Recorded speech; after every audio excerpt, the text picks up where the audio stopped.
Alright, we're gonna list this vintage Star Wars Landspeeder.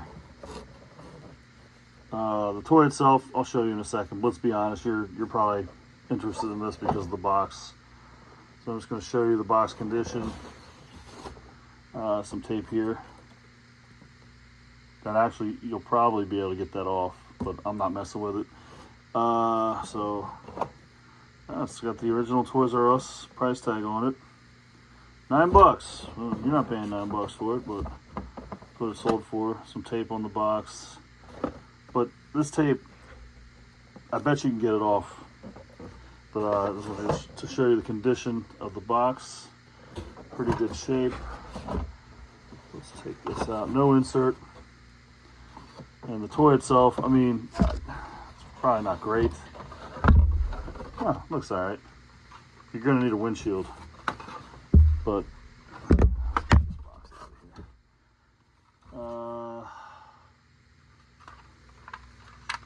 pop that. A little sticker in there. Needs a windshield. I don't know. The toy itself, you can replace this relatively cheap. But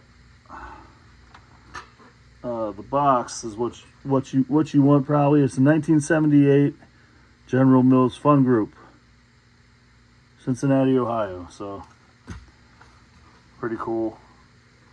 Just the condition of the Landspeeder itself. Just pop up or something. I don't remember how to. I don't remember this toy that well. Oh yeah, here. There you go. And the wheels are down. The wheels are up, so that still works.